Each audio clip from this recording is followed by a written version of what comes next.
The Nolensville Panthers are now the Nolensville Stars, and we're going to have cool new uniforms, everything, new league, and we get to play the Brentwood Blaze.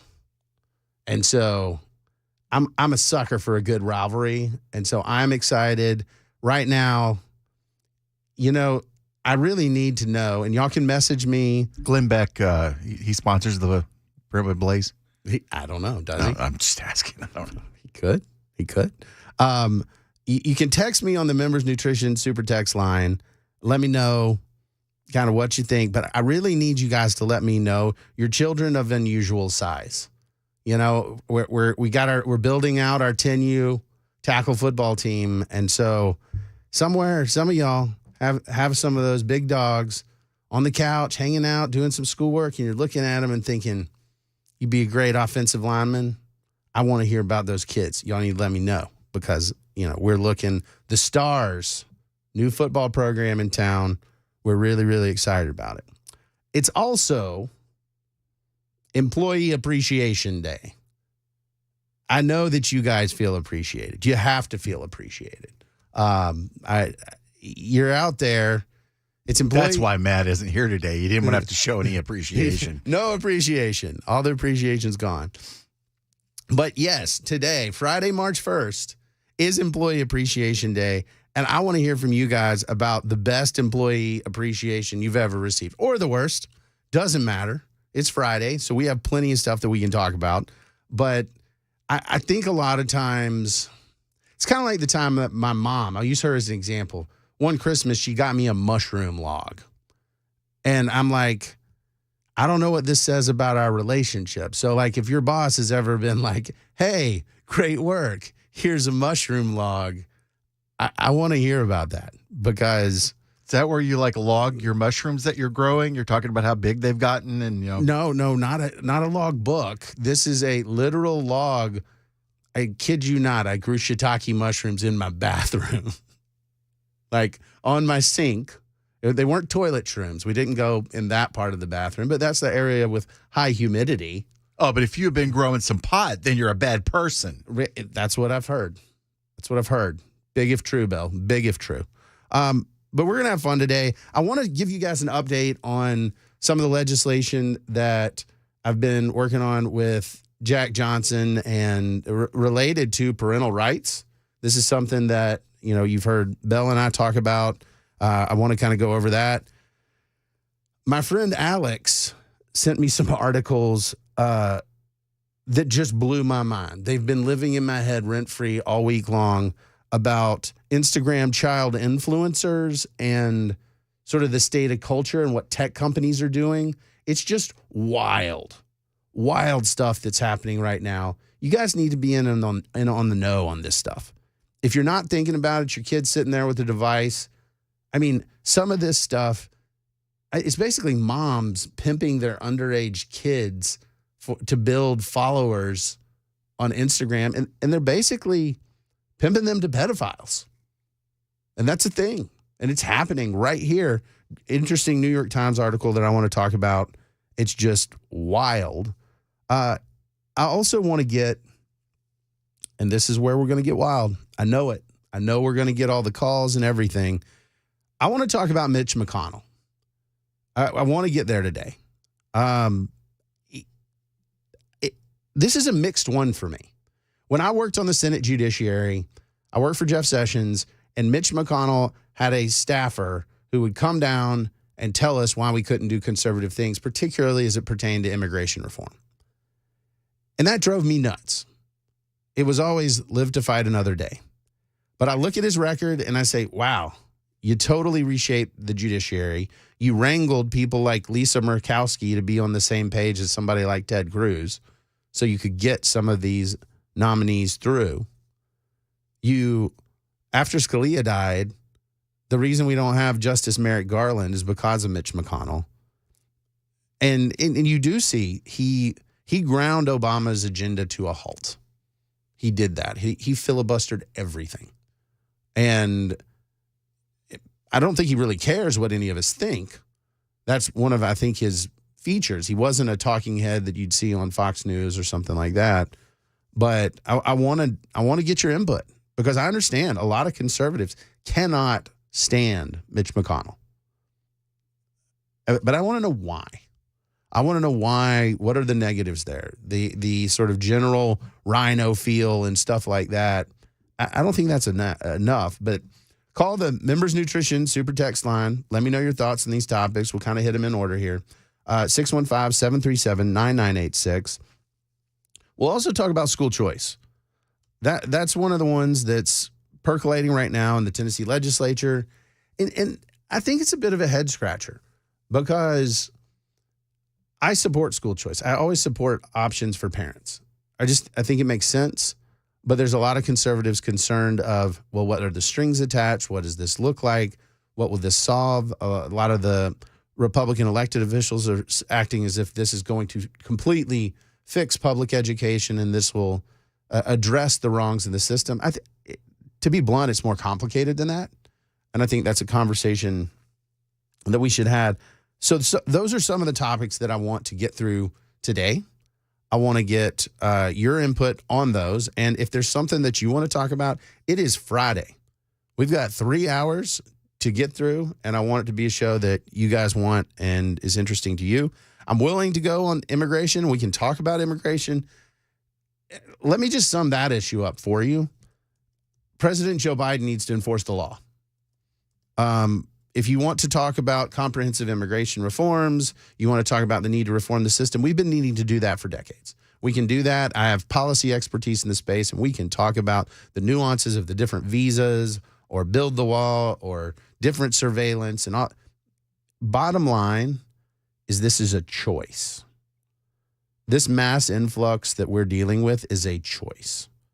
Do you enforce the law or not? There's little things that we can do, like ending catch and release and coming up with a game plan. But again, this one's complicated too because a lot of times you can't just round folks up and just put them somewhere else. Those are other countries. You got to have agreements to repatriate folks, to put them back where they came from.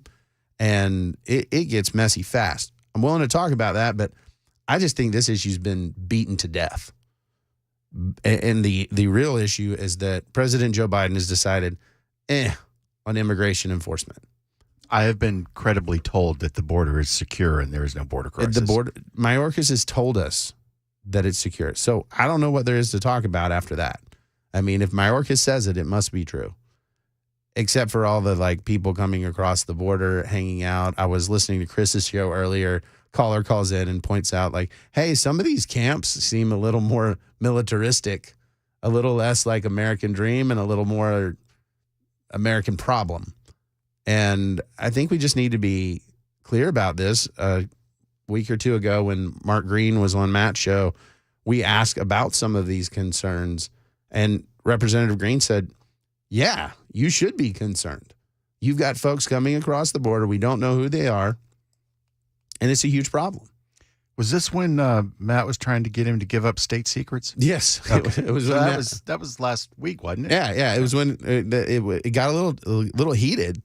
But the bottom line is we have a serious problem. And what's strange is we keep just talking about the problem being serious. When I worked on the Senate Judiciary Committee, this was one of my responsibilities, is engaging these policies. And it's not hard to come up with solutions.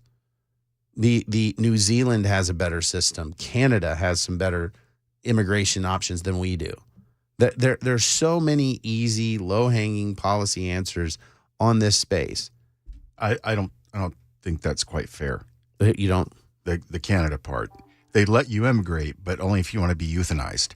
Only if you want it. That sounds kind of rough, Del. I don't think our Canadian friends are quite that violent. But no, hey, they're all pro euthanasia now. I saw it on Twitter. It's true. Oh, yeah. Well, that goes straight to one of the things that we're going to talk about. Let's give you, because we have enough time for me to sort of give you the update, and then we can kind of talk about it a little bit more on the other side of the break. Long story short, my family's therapeutic foster family with youth villages. And what that means is we work with kids that have had trauma and other things like that, and you take him into our family. That's long and short of it. A new child to our home, I guess in September, currently with us now, had a run-in with the juvenile justice system. When and it's something that I can't get really into a lot of the details because that's part of the legal process and how that's all worked out. But the gist is he got picked up and taken into custody. For the first 24 hours after that happened, we were notified that he was taken into custody, but we were not allowed to speak to him. And this was a matter of the policy of the Juvenile Justice Detention Center in Williamson County. So just for context, that's where we were. And we were never really given a good explanation why, but it was, no, you can't talk to him. There's a 24-hour policy. Then we'll have a detention hearing, and then you can come see him then, and don't worry, everything's okay. Well, as a parent, even a foster parent, that doesn't fly for me. The idea that you've got a minor in custody that can, under Tennessee law, waive their rights and talk to law enforcement, that just posed a real problem. And I'm not alleging that the Juvenile Justice Detention Facility did anything wrong in terms of their care of my son, their engagement. That's not the question. The problem is when it's, you must trust me, and my son is in potentially an adversarial position and doesn't have access. And for those of you who have tried to hire an attorney, it's really kind of hard, late in the afternoon to go find exactly the right attorney, hire them, and get them there so that they could have access. We were actually told per policy that pastors could have access. And I'm like, wait a minute. You're telling me that a pastor can talk to my son, but I can't. And then I asked, well, is there any difference because we're foster parents or not? And they said, well, there is difference. And then they said there wasn't. And they said this would be the same for everybody. And so, long story short, I started looking at the policy, seeing what was there, and saying, man, this doesn't sound right. And then we got on air. Matt and I were talking about it. We got some input from you guys, and we realized, man, the kids who are taken into custody, it's treated differently all over the place. Now, there's rules about this stuff. It's just how are the rules followed? Are they consistent? Are they clear?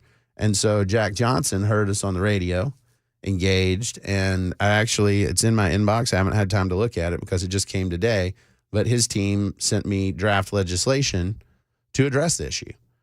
And I think that's a testament to you guys, to have a listening audience who's engaged enough that when the political class and our political leaders hear an issue discussed on the air, they're willing to do something about it. So I'm super excited about that. I'm excited about digging into it, engaging with Senator Johnson, and trying to figure this out to make sure that while public safety needs to be maintained, that parents have access to their minor kids immediately so that they can have those conversations. And Bell has brought this point up, we need to have a serious conversation about who can waive rights when, because that's a huge, huge deal. And if a kid doesn't have access to an adult, what we teach our kids, I teach my kids, that we want to have a positive relationship with law enforcement. And I think that's great. That's something we should do. But for a minor kid in a position where they've been taken into custody, you teach them, hey, you should be honest with law enforcement. You should talk to law enforcement. Well, in a situation where you're arrested, that may be against your interest in a legal proceeding. And that's the reason you have a right against self-incrimination. Most kids don't know that. And so it's really, really important to protect their rights, to think through, like, do you really want minors able to waive their rights? You want a 12-year-old, a 13-year-old able to say, oh, yes, I understand my legal rights, and I'm just going to tell you everything right now? Or do you want the ability to kind of have that conversation, try to understand what's maybe the right path, the best path forward for them? I think that's the right answer. And that's what we're working on. That's what we want to get right. And I think it's a real testament to have legislative leaders willing to engage on that. We got to take a break. We'll hit those other topics coming out after this. Call us, Members Nutrition Super Text line, 615-737-9986. I'm Cameron Smith, and you're listening to The Matt Murphy Show on Super Talk 99.7.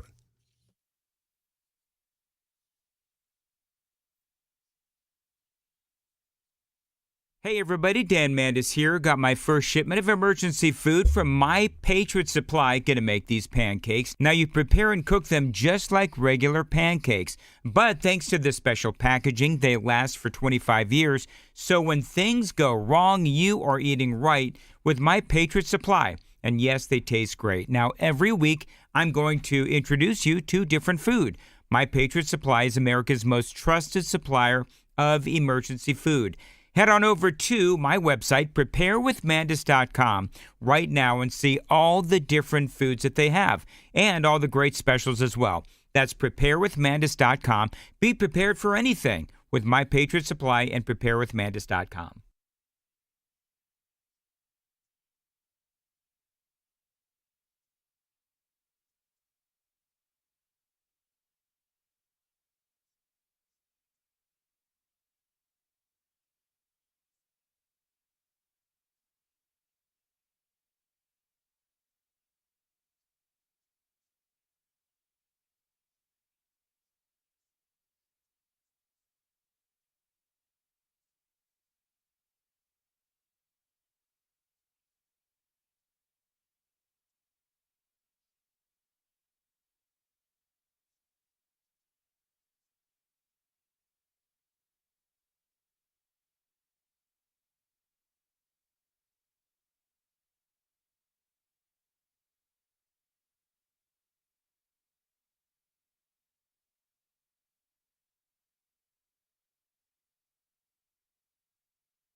Welcome back. I'm Cameron Smith, filling in for Matt Murphy. Thank you guys for having me. And it's a Friday. We're rocking out. I see you guys on the Super Talk text line, and I want to clarify a couple things. One, I do think it's a good idea to have positive relationships with law enforcement. That's really, really important for me and my family. We actually go to police camp. We in Nolensville, we know the police officers. My favorite, with all respect to the other officers, my kid's favorite officer in Nolensville is Officer Pickle. It's a cool name. But the idea here, and I want to be real precise, is that we should have positive relationships with law enforcement, but there are times, and this is the reason the Constitution protects a right against self-incrimination, where it is not in an apprehended individual's best interest to speak. I am not suggesting that anyone lie to law enforcement. I am not suggesting that anyone create further problems for law enforcement.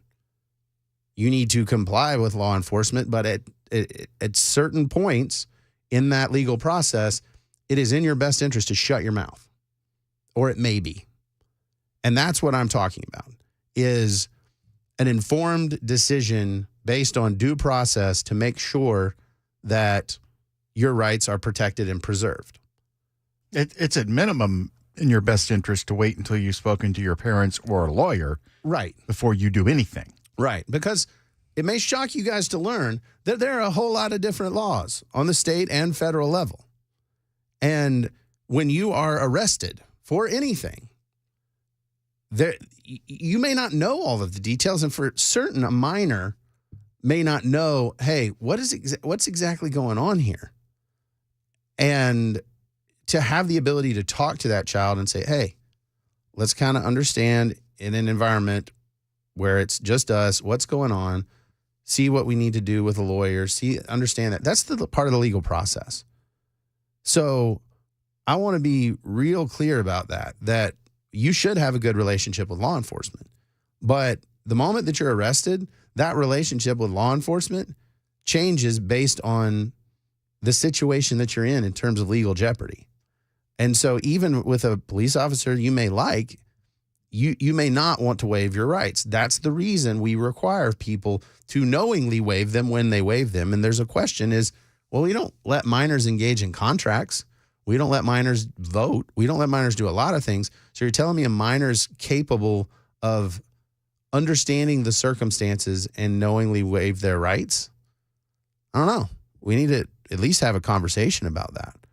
And you can bet, because some of you brought this up on the Super Talk text line, that if my sons were disrespectful to law enforcement, if they treated law enforcement poorly, there would be hell to pay at my house, regardless of whether they were arrested or not.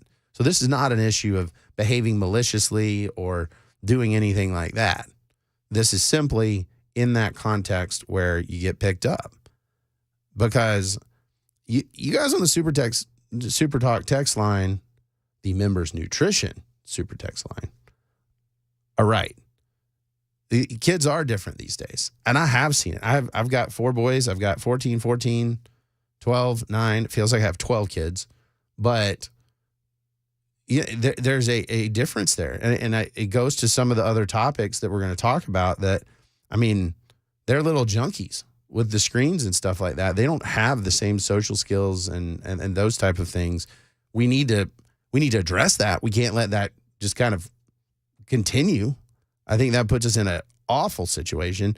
But I think that, I'll hold that, because I think that that's a topic worth talking about. It's sort of the state of our culture that we should dig in on a little bit. And I'm glad I have you guys here for the ride today, because I think this is really, really important. And some of the information out there is going to shock you guys. We'll talk about it on the other side of the break. I'm Cameron Smith, filling in for Matt Murphy on Super Talk 99.7.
We are back. I'm Cameron Smith, filling in for Matt Murphy.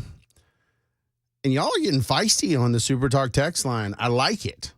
I like it a lot. And we've got some of y'all in law enforcement that have reached out on the Super Talk text line and said the Miranda rights are there for a reason. Yes, absolutely. We want to make sure people understand their rights. And it's also for the integrity of the legal process. I want to make that real clear. It's the integrity of the legal process.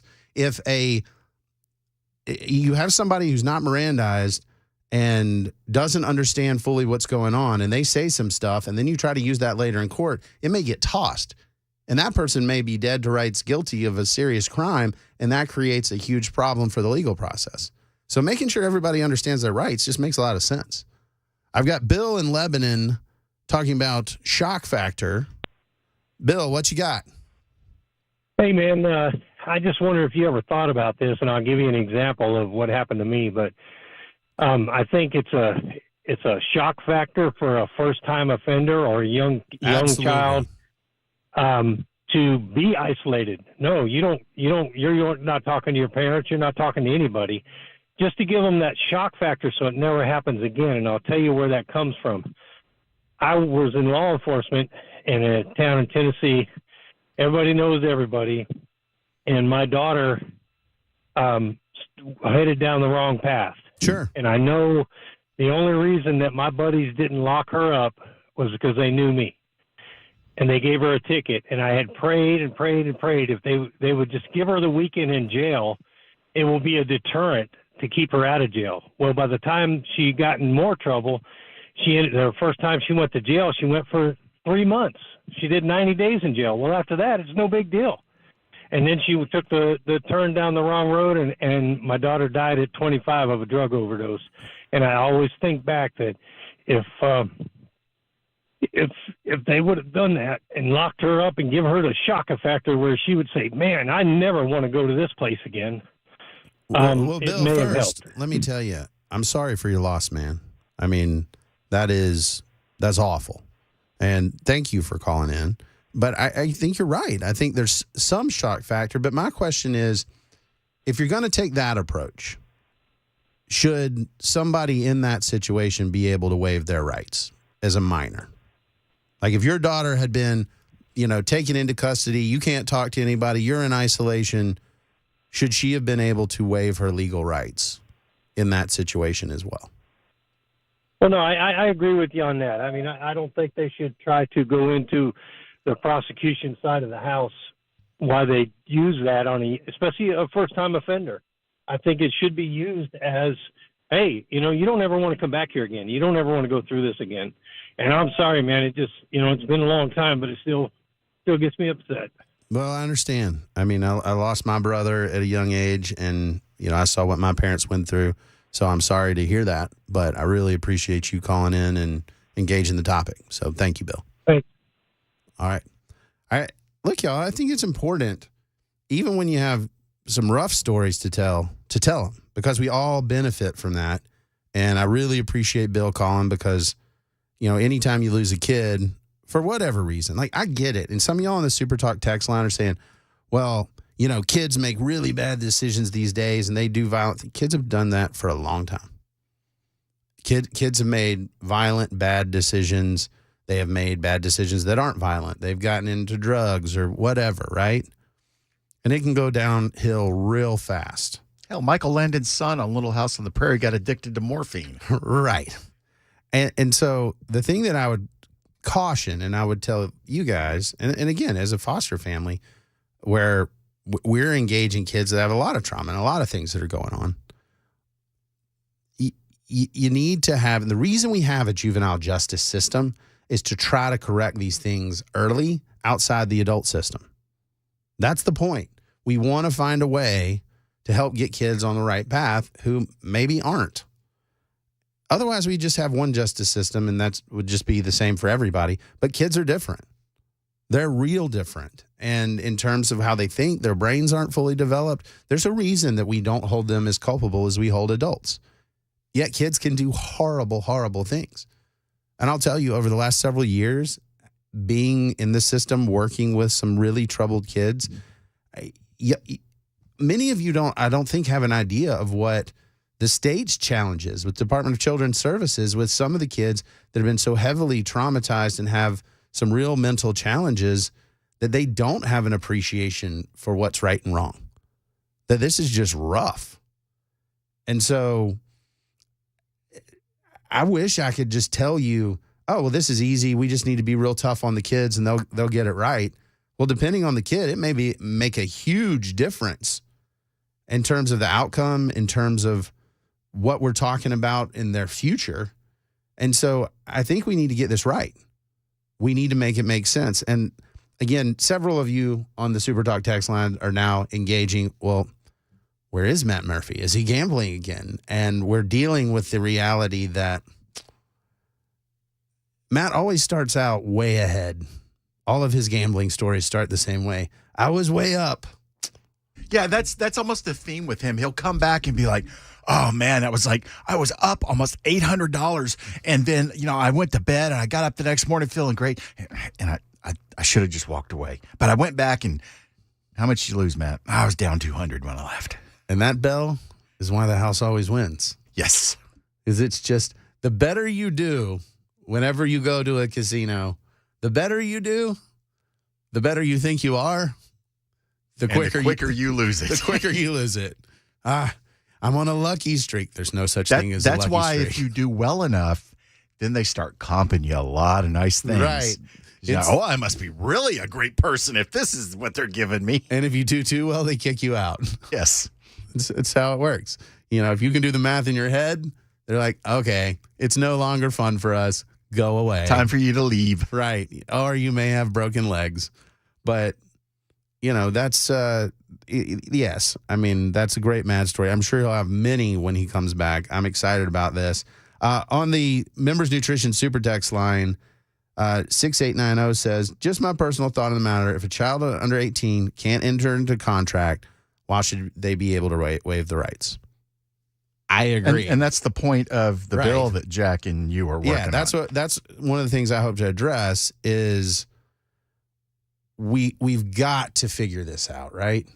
Like we have to government, we tend to make all these new laws. Like in the Tennessee legislature, we had, bills that are hitting the fan that I'm just like, what? You had the cold beer law, even the Gloria Johnson law. The one that says you can't run for two offices. There's already Tennessee laws on the books that say you can't hold certain offices at the same time. But here's a good example on that law. Gloria Johnson is not going to win the Senate race. So and she knows it, which is why she's running for her state seat again. Exactly. And so what I'm saying is voters are smart enough to figure that out, right? They can see she lacks so much confidence about running for the Senate that she's trying to keep her state seat. And why would you take away her ability to red flag that for you? Exactly. That to me is my message to the legislature. Why take away the ability of candidates who aren't confident to let voters know they aren't confident? To force the decision, well, I would have liked to run for Senate, and I think I could take Blackburn, but you know what? The law prevents me from doing that. And I want to be that's exactly what Democrats would say if you took away their ability to do that. Because statewide office in Tennessee is just not friendly to Democrats right now. Jason. It has been in the past, and it very well could be in the future. But right now, folks, it ain't just gerrymandering that's keeping the Republicans in office. Right. I mean, and we have seen a purpling of Middle Tennessee. No, I'm not suggesting that it's purple or blue at this point.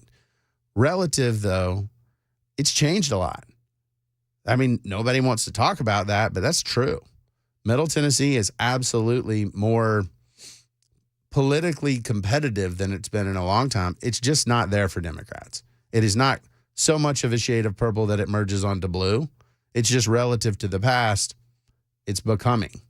And so we got to watch that. And you have to appeal. You always got to win at politics. And this is what people forget is, well, I'm right. Okay, cool. You got to convince other people you're right too.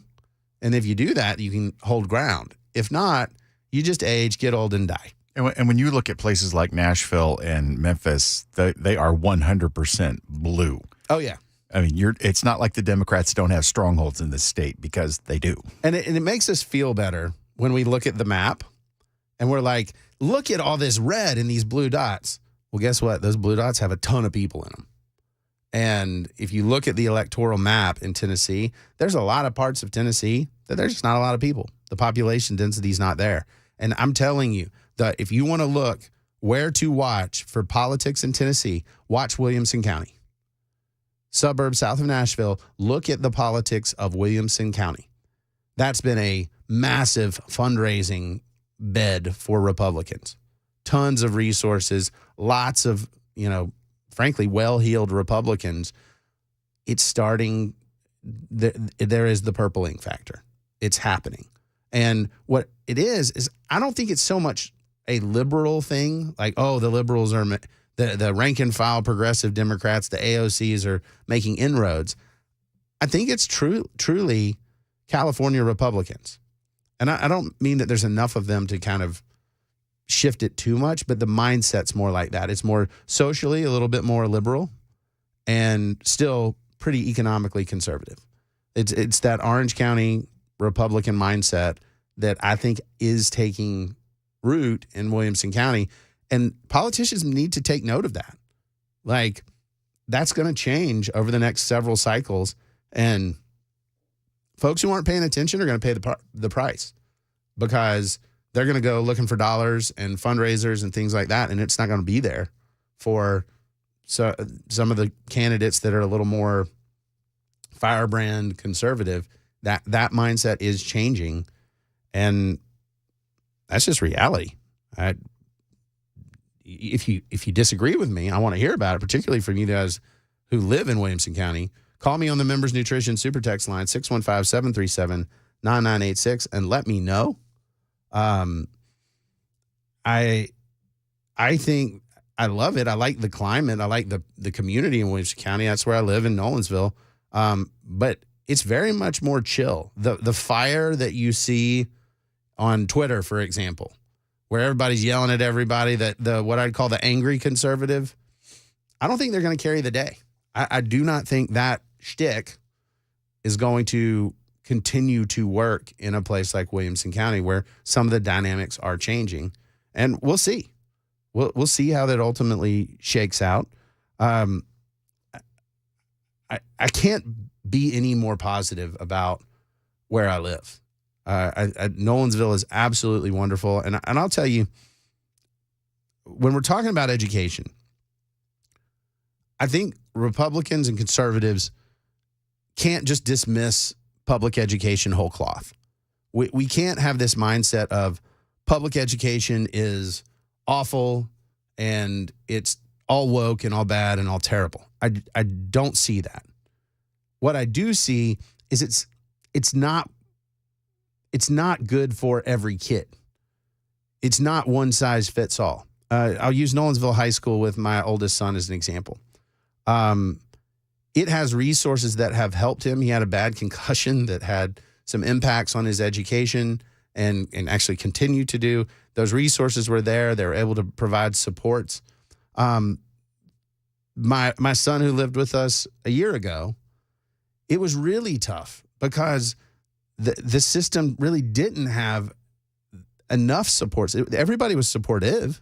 They tried to do what was right, but he was so far behind, it was a real challenge. That's where I think school choice can play a real role is, okay, well, can we take some resources and find a private option where that kid can have some success in a way that's different than that public education environment? On the top end of the spectrum, for kids that are more advanced, that are testing out of grade levels, who aren't challenged in school. I'm a father of boys, and I can tell you, once a boy is bored in school, they get in trouble. Whether they're smart or not smart, it doesn't matter.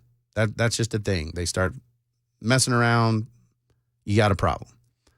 Again, take some of those resources, go to a school that has some more academic challenge, that has some options that maybe a public school doesn't. Again, that's where school choice can have a real impact, I believe.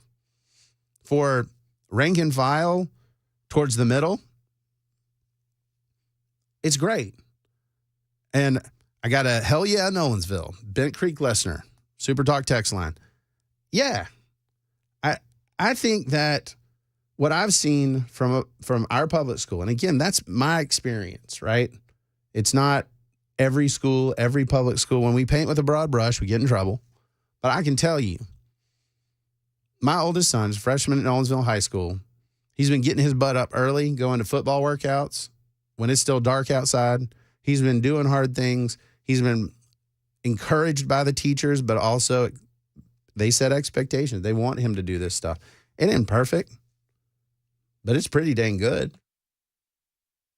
And I'm proud to say we need to figure out how to support that, create more of that, rather than being antagonistic to it. To say, hey, we like this. How do we support those teachers and coaches and people and give them the flexibility? We got to take a break. I'm Cameron Smith, filling in for Matt Murphy, and you're listening to Super Talk 99.7. Hey everybody, Dan Mandis here. Got my first shipment of emergency food from My Patriot Supply. Gonna make these pancakes. Now you prepare and cook them just like regular pancakes. But thanks to this special packaging, they last for 25 years. So when things go wrong, you are eating right with My Patriot Supply. And yes, they taste great. Now every week, I'm going to introduce you to different food. My Patriot Supply is America's most trusted supplier of emergency food. Head on over to my website, preparewithmandis.com, right now and see all the different foods that they have and all the great specials as well. That's preparewithmandis.com. Be prepared for anything with My Patriot Supply and preparewithmandis.com.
I love Bell and his death metal bumpers. It's legit. I mean, I think one day you should just give Matt Justin Bieber bumpers or Taylor Swift just to, mix it up a little bit. If you think that's death metal, you're somebody's dad. We just have to scream. Yeah, that's music, I've been told. Guys, we got a bunch of stuff to talk about that's left on the stack. Mitch McConnell, school choice. I want to know about early voting. It's still Employee Appreciation Day. Have you appreciated your employees? If so, let us know. Members Nutrition Super Text line 615-737-9986. We got hours to go. You're listening to Cameron Smith for Matt Murphy on Super Talk 99.7.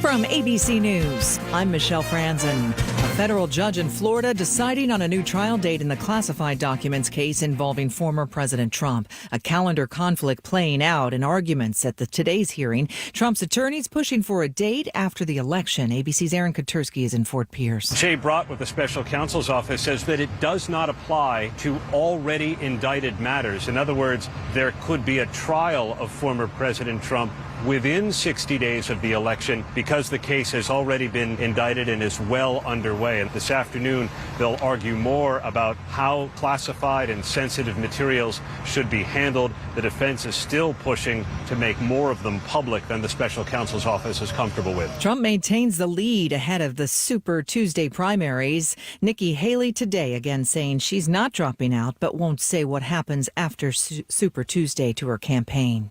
President Biden has signed the temporary funding measure passed by Congress yesterday. It averts a government shutdown, extending the deadline for a few more weeks. Another winter wallop in store for western states, from California to the Rockies. And California residents are bracing for up to 12 feet or more of snow in the Sierras.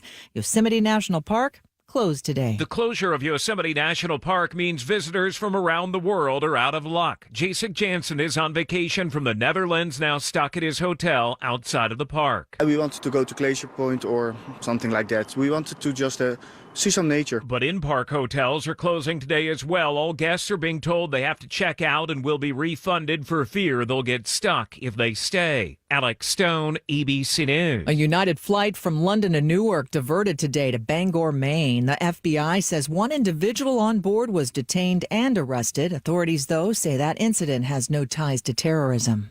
You're listening to ABC News.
Welcome back.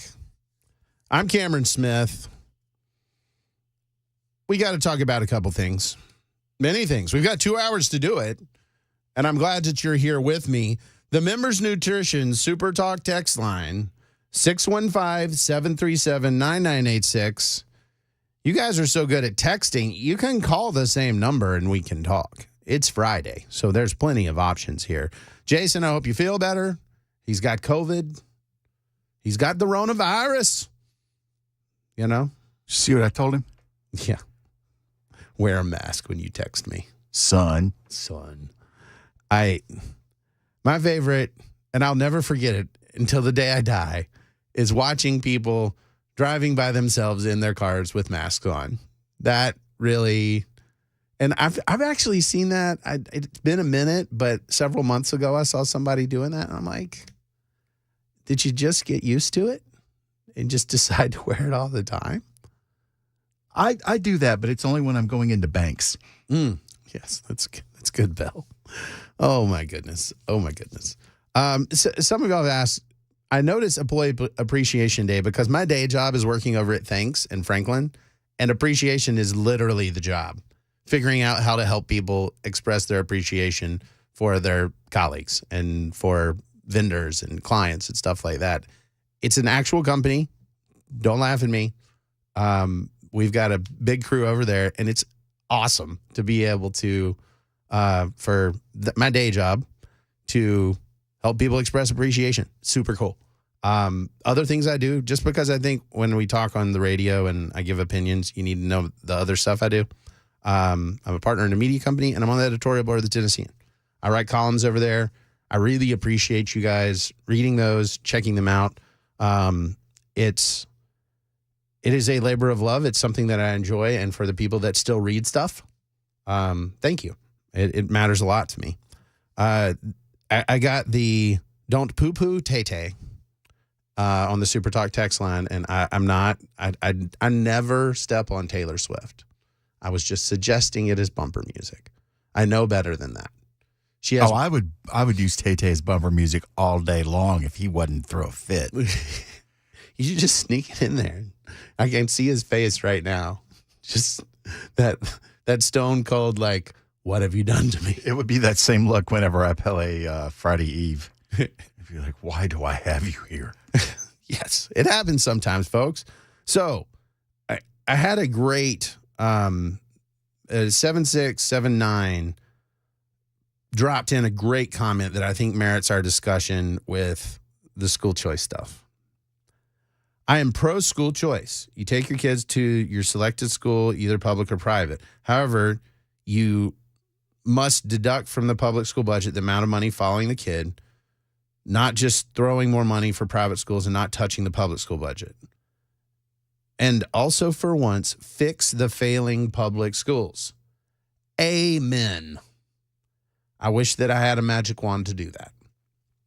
Do have a couple ideas about it. And even in non-failing public schools, like I mentioned, Nolensville High School, here's an idea. No phones in the classroom. They make these bags that you can zip your phones up in when you come in the door to the classroom. I think it's absolutely ridiculous. Absolutely unacceptable. And stupid. Absolutely unacceptable. I can't take away their phones. Then my math teacher from 9th grade becomes right, and I don't have a calculator with me all the time. Right. Come on. How dumb do we have to be to believe that it's a good idea to let kids have their cell phones at their desk, I don't know, while they're taking a test or a quiz? They literally have artificial intelligences now on their phones that are able to calculate and do more than they could ever do. It's absolutely stupid to be able to have a kid have a phone in a classroom. I'm pro technology in almost every other area. I absolutely reject technology in the classroom. I think that the evidence based out there have been a lot of studies that show that this does not augment learning. We're just like, oh, technology, unmitigated good. Let me explain something to you. Folks make a lot of money selling computers to schools, selling systems to schools. But kids trying to navigate laptops, are you kidding me? That laptop can watch YouTube. It can do a lot of stuff that's not related to school. And it's hard. I am a Luddite when it comes to education because I think paper and books are the best way to learn. It has been for a very long time. I think we should still do it. And I remember hauling massive amounts of books in a backpack and how awful that was. I also remember what I learned. What I see now with the technology in the classroom is a lot of distraction. A lot of things. You have to learn a tech system before you can learn the material. I think it's a bad idea. I think we should offer parents an alternative, like almost like a tech-free track. I'd do that every time. I'd sign my kids up for that every time. That's my one big gripe with public school right now is everything's like, oh, technology is an unmitigated good. No, it's not. And Jeff makes a good point. I think when we're talking about tech, disagree. In the event of a school shooting, I want my child to have their phone. I'm not suggesting we take the phones away from the classroom necessarily. They have these gray zip pockets. It's basically like a bunch of pockets on the back of the door. And so your child would be able to go and unzip it and use that phone in the classroom, and they're going to be locked down in there anyway. And I think it's absolutely horrific that that's the consideration for a learning experience is, well, I understand it could be a distraction. I understand that it could hinder their ability to focus, but they might get shot.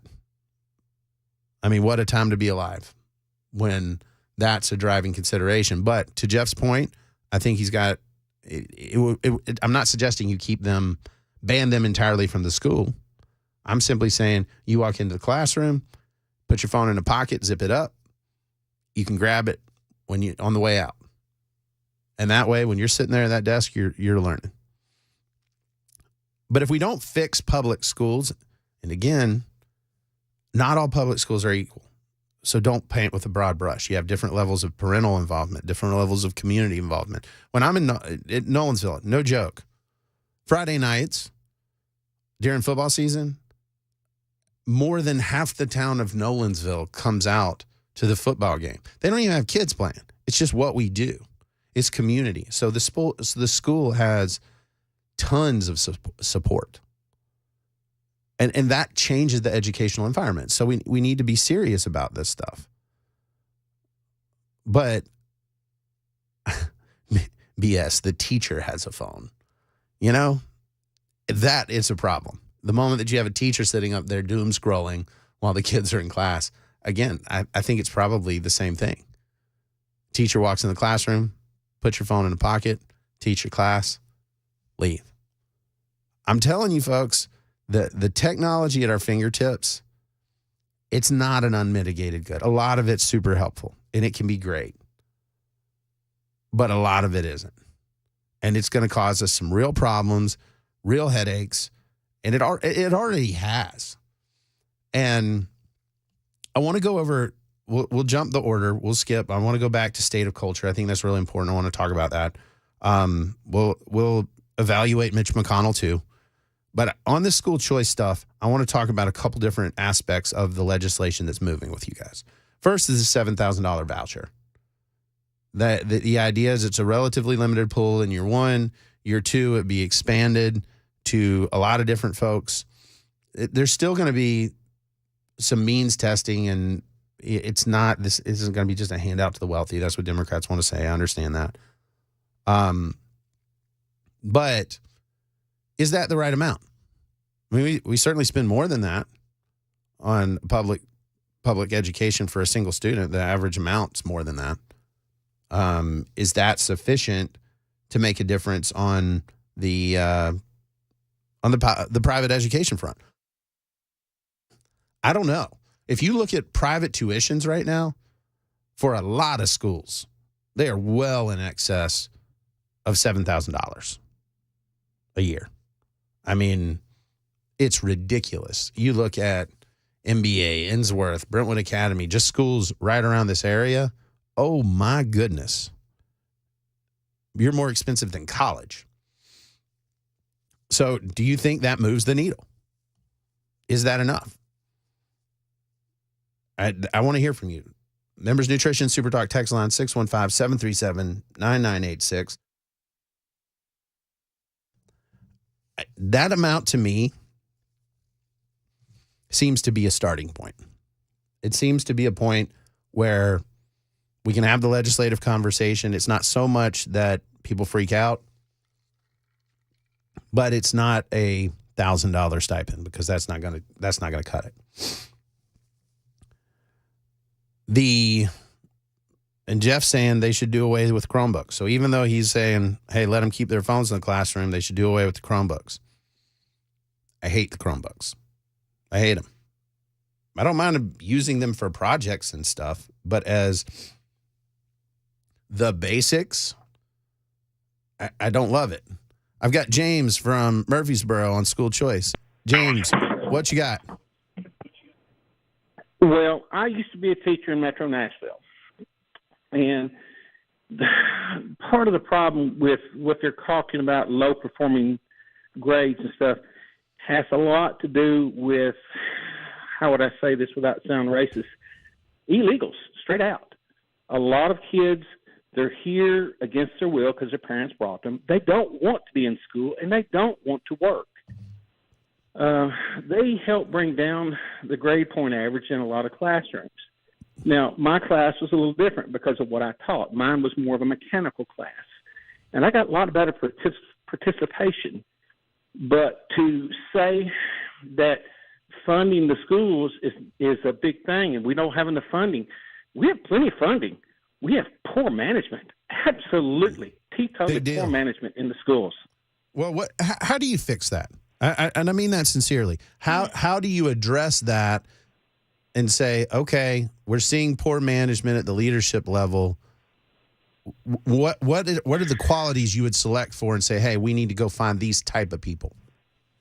Well, part of the problem is you got too much teacher union, too much overhead as far as managing the schools. If they stick with the basics of what the kid wants to do and give them that option instead of sticking them in a class because this class doesn't have enough students, that's a good start right there.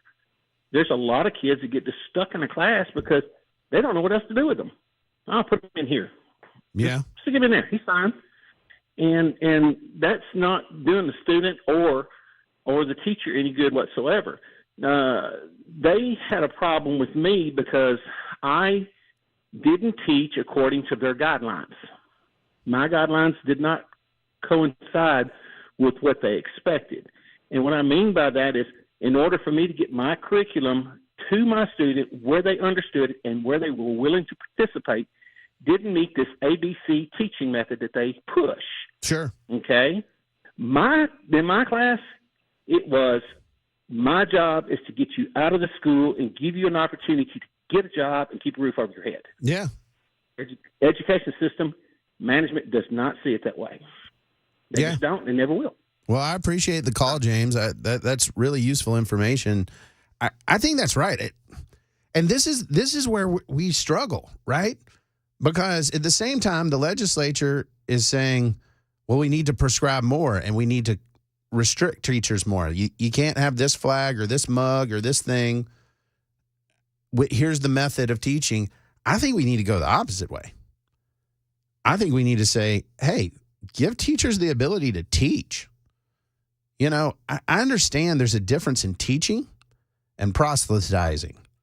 I don't want a teacher going through their political views necessarily with kids if they're trying to teach history.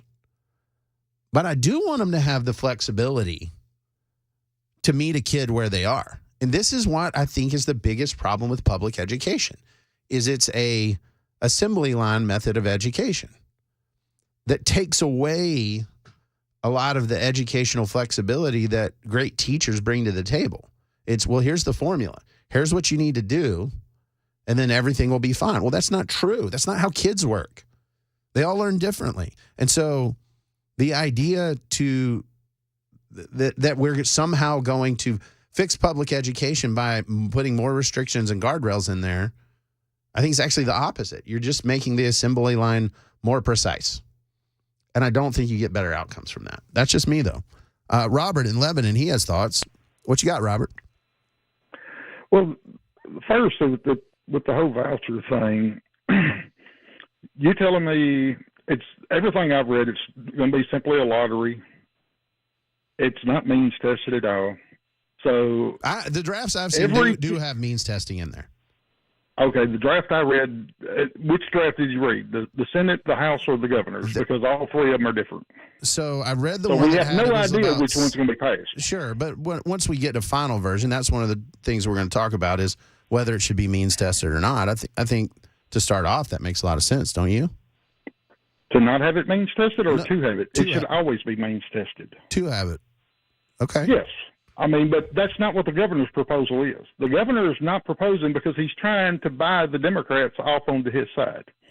And that's the way you do it is you get all the rich people who send their kids to school, to private schools, to be for it because they're all getting the welfare of the free money.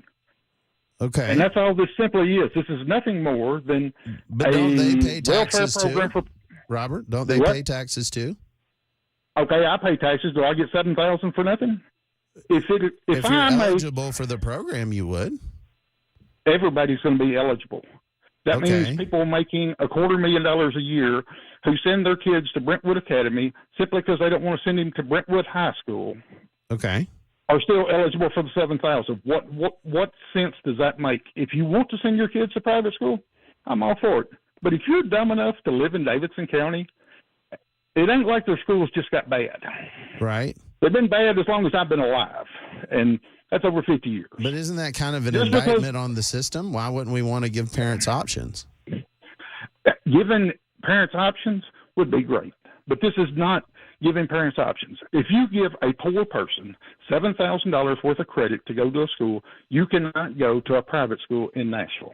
There are private schools that have lower tuition. You mentioned Brentwood Academy. They're higher. Name one that's $7,000. What was it's the one that my sister actually teaches at. I'm blanking on the name right now, out in Spring Hill. I mean, if there's one that's $7,000, it's a church school that's not a true private school. It's one of these little things that these churches, certain churches want to set up, and that's not. I think you're kind of stacking. That's not MBA. That's not FRA. That's not John Paul. That's not Christ Lipscomb. Presbyterian Academy is a church-based school. It's an excellent school. Yes, and it's over $20,000. But so that counts. I mean, Robert, it seems like you're kind of stacking the deck towards the position that you already have taken, right? That you don't. No, I'm saying if you want to give these kids options, make it where if a school wants to participate in it, they have to accept that for full tuition. That way, we can get poor students into better schools. Okay. And take the money away from national schools. But you can't give it to people like me. If I want to send my kid to John Paul, that's my choice. Sure. If I want to spend that $40,000 of my money, I should not get $7,000 of taxpayers' money to send my son to a private school. Well, I appreciate that. That is just totally insane. Well, that's welfare. I appreciate it, Robert. We'll talk about it on the other side of the break. We got to take a break now, so thank you for the call. I do appreciate it. I think it's something that we do need to talk about it. Bell is telling me we got to take a break. I'm Cameron Smith, filling in for the Matt Murphy Show on Super Talk 99.7. Hey everybody, Dan Mandis here. Got my first shipment of emergency food from My Patriot Supply. Gonna make these pancakes. Now you prepare and cook them just like regular pancakes. But thanks to the special packaging, they last for 25 years. So when things go wrong, you are eating right with My Patriot Supply. And yes, they taste great. Now every week, I'm going to introduce you to different food. My Patriot Supply is America's most trusted supplier of emergency food. Head on over to my website, preparewithmandis.com, right now and see all the different foods that they have and all the great specials as well. That's preparewithmandis.com. Be prepared for anything with My Patriot Supply and preparewithmandis.com.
Bell makes me laugh. That's the band No Resolve doing We Are Never Ever Getting Back Together by Tay-Tay. There we go. So it's a compromise. I can handle that. I'm Cameron Smith, filling in for Matt Murphy. You guys have been great today. We're talking on the topic of school choice. And the last caller made a point. Well, their private schools are ridiculously expensive. I think that we should go to the tail of the tape. And I, during the break, looked up, okay, what are the average Tennessee private schooling costs? And in high school, it's about $12,000. So there's a point there. It's weighed on the high end by schools like Macaulay that are like $65,000 a year. Baylor, Innsworth, Harpeth Hall, NBA, Brentwood Academy. I mean, Brentwood Academy is right there at the bubble. Everything else north of $30,000 a year, right? I get that. But the point is, there are plenty of schools where $7,000 would be significant. That will not, whether it covers the total cost or not, Franklin Classical School, Ezel Harding, there are options here that are less than $10,000 a year, and many that would be there. I'm looking at Westminster Academy in Memphis. Let's see, over in Goodlettsville, Metro Christian Academy. The one that my sister teaches at, Zion Christian Academy. I was right. $6,000. So the idea that there's not enough schools here that this could have an impact on, that's just not true. And the idea of, oh, well, it's welfare to take a voucher. Well, let me let you in on a little secret. Public education, you could argue, is welfare. You're forcibly taking tax dollars and creating a government program. The theory is, well, not everybody could afford a private education, so we're creating a public offering. I'm suggesting that was in our best interest as a society. I think that's okay. We realized that an educated citizenry was better for society as a whole, so we decided to make it a thing. But the idea that, well, that's not welfare, but these vouchers are, ridiculous. Just not true. And so I think we need to look at it through that lens. But you also need to understand that public education carries a per pupil cost. That's almost $11,000 in Tennessee anyway. Good grief. We just got to keep breaking. But we're going to talk through this topic. We're going to get it squared away. I see you guys on the call line. We'll get to y'all when we get back on the other side of the break. I'm Cameron Smith. You're listening to The Matt Murphy Show on Super Talk 99.7.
we're getting wild now on this Friday. We're going to wrap up the conversation about school choice. Not to interrupt, but you made me realize since he's not here, this is probably my one opportunity to actually get away with this. Yeah, it's good. It's good, you know. And then I can just blame you. It's fine. I appreciate all the comments on the SuperDoc text line. I'm going to get to some of your calls right now on the Members Nutrition Super Text line, 615-737-9986. You can text or call. We're going to talk about school choice for the rest of this hour, but I really, really want to get to at the top of next hour, the final hour, this crazy thing about Instamoms pimping their kids on social media and how big of a thing this is. I want to talk to you guys about this. We got Heather in Nashville. Heather, what you got? Well, we actually utilize the school choice for one of our children. Sure, tell me about it. Yeah, so the last caller was definitely kind of annoying. I loved that you said after the fact that this isn't a form of, or that you could look at public school as a form of welfare ultimately. And the truth is that if we could do away with government education as a whole, that would be great. But that's not going to happen, sadly. So for those of us who want some choices, school choices worked great for us. We actually had 3 children in private school for years because of where we lived. We knew when we bought the house that was going to be what we needed to do. Sadly, we had a turn of events in our home that devastated us with health and finances. We did a year in public school, and it just, sadly, it was unbearable. Sure. So we took advantage of this opportunity, and we do pay an extra, I think we pay $200 a month in addition. We were going to pay that for aftercare expenses anyways, and we have a much better experience, and we have some control over the education of our kid. Sure. I wish things were different, but they're not, and we have to be realistic about it. It's not, it's not people wanting welfare, wanting a handout. It's people being desperate to give their kids an opportunity and to give them. I look at it like if school choice, to me, if it's effective in the long run, our school system will hopefully get better. Sure. Or there will be changes made, or charter schools will become more prevalent, which I believe is more of the option. Anytime you privatize, there's more competition breeds success. Yeah, better results. And so that's exactly how I think. So it's extremely offensive that he would say it's welfare. I mean, I understand the small-mindedness of it. I mean, I see where he might see it that way. But, at the end of the day, we've owned our home and spent tax dollars in our community for 15 years. And we've only utilized the public school system 1 year of that time. And so we don't feel guilty about getting this $8,000. Yeah. Reappropriated. We're not getting money given to us. We're getting our tax dollars moved over to somewhere else. Well, I appreciate the call, Heather. I think that's a success story, right? It's empowering parents. I think it's something that we should talk about. I understand that folks disagree about the policy, right? That they say, well, I don't like this, make public school better. The problem is we haven't, right? We haven't made a lot of public schools better. There are some great public schools. There's also some public schools that are absolutely ghastly. They are failure factories. And we know it, and it's happened for a long time, and we haven't been able to do something about it. Now, you can blame our elected officials. You can pass blame wherever you want. But my take is creating new options for public education, because that's what it is. A voucher empowers parents, but it is saying rather than taking these dollars and putting them in this system, we're going to leverage this as a public vehicle to educate people differently. I think that's fine. I don't think that we should be upset, and I think this is a good debate to have because it cuts both ways. And I understand that, but I just don't see why we wouldn't want to have it at all when we know what we're doing hasn't been producing the results that we wanted. And when you're thinking about $11,000 of, per pupil cost in the public system right now, well, are you getting the results for the money in that system? Well, if the answer is no, you can say, we can fix that system. We'll blame the teachers union. Well, I mean, we go around in circles saying what's wrong with it. I think the answer needs to be empower teachers to teach, empower parents to make decisions. I'm an education radical on this. I've got kids in public school. I've got kids in private school. We have we go to New Song Christian Academy, which is a tutorial program. So it's a homeschool hybrid. So in the classroom some days, at home some days. And I can tell you, not all education systems are created equal.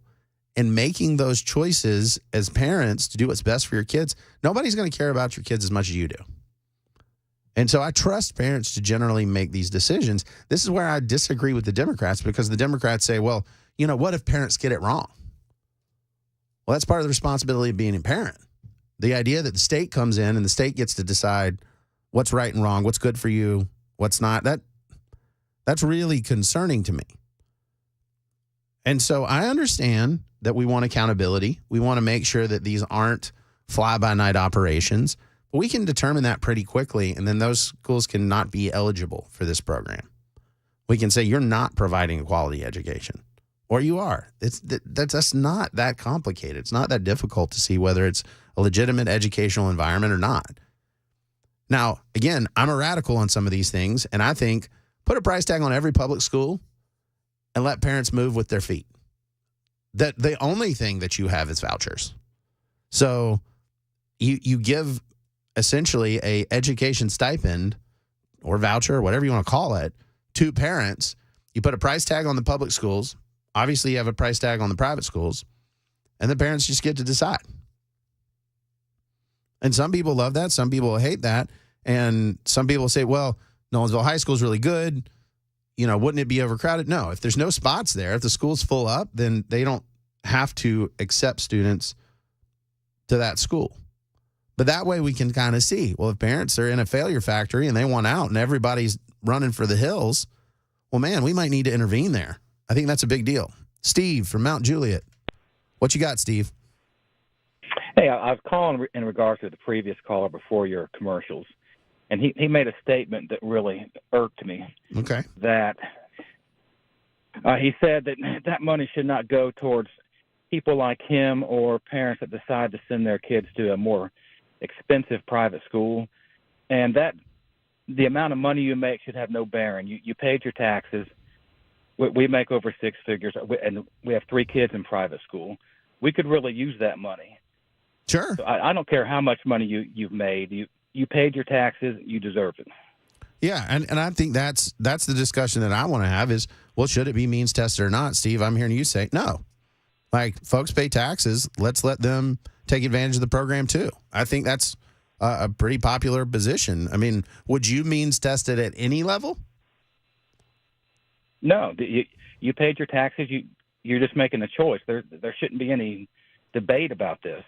Yeah, well, I appreciate the call, Steve. I think Steve's onto something. Because I think this idea of, well, using means testing to buy off the Democrats, I think that could be part of it. I think there's some intuitive thought of, well, if people make enough money. But then this is the kind of government mindset that I don't really like. It's, well, are we giving parents a choice or not? Well, we're giving some parents a choice. That's parents that are, lower income. So wait a minute. You make more money, you're effectively penalized for having economic success. That doesn't sound right. It doesn't sound right to me. I understand it, but I think we do need to be careful there. If we're going to create the choice, we need to create the choice. And I don't think that that's a bad thing. And I don't think, I'm telling you, Nolensville High School, the community that we're in, it's a well-to-do community by and large. There's a lot of successful people in that community, and they send their kids to Nolensville High School because they like the high school. It has the right supports. Their kids are finding success. They're finding community. They're finding the things that help them to be a contributing member of society. So I don't think you would have a situation where just because you have school choice in a community like Nolensville, that those folks would just run for the exits and that everybody would go to a Brentwood Academy or an Innsworth or a Father Ryan or something. I don't.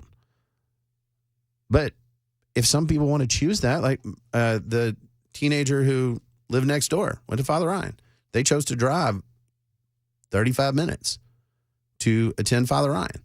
Great. I think that's awesome.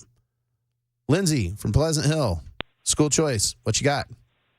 Yes, I'll tell you why I'm for school choice. Okay. I've got a 10-year-old little guy. You've actually talked to him before. Last time you filled in for Matt, Awesome. I called in, and he talked about his favorite hosts. Yeah, I remember that. So tell me Yeah, about school and then choice. like the next day or two, Chris Hand and everybody and their brother were having the new demographic on. Yeah, we They did. stole it from us. Yeah, we had a run of kids. I love kids. I think that, involving them in these type of discussions is actually really important. Well, he gets bullied at school, and we're poor, and I have no school choice.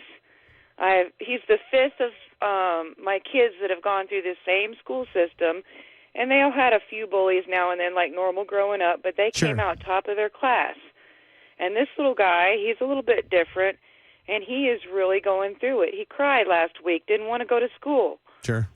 I've been on the phone with the principal and the counselors and all this and that, and they're trying to separate him, but more than, I want him to get a good education, but I want to change his social environment.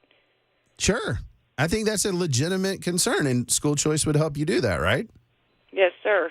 Well, I appreciate the call, Lindsay. That I think is a really important point, that we need to look at the environment that the kids are in, and it may not be the right environment for a kid. That's not necessarily an indictment on the specific school. It's just, hey, the kids that are in this class with my kid, this doesn't work for us. He's not able to learn. He's getting bullied, picked on. That's a big deal. And it changes things. I'm going quick, guys. So when I end the conversations, it's so we can get to more callers. But I really, really appreciate you participating and get in. I've got Frank. We got a few minutes before the break, but I'm gonna get to Frank from Murfreesboro on school choice. Frank, what you got? Well, I think one thing that hasn't been covered here. My wife used to work as a teacher at a public school. She's gone to private. She worked at a private school, went to public.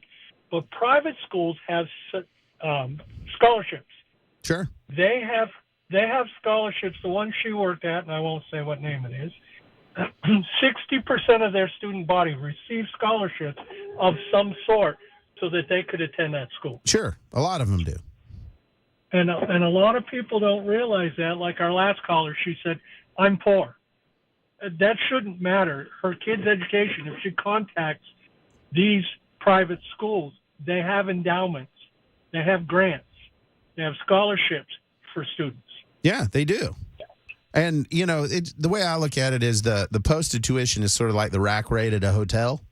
Like, they do means testing. They have other aid available. They have, like you said, grants. A lot of them do. And I think, Frank, that's a really good point. Do you think that school choice is a good idea, or you think it's something that concerns you? I came from New England where they had school choice.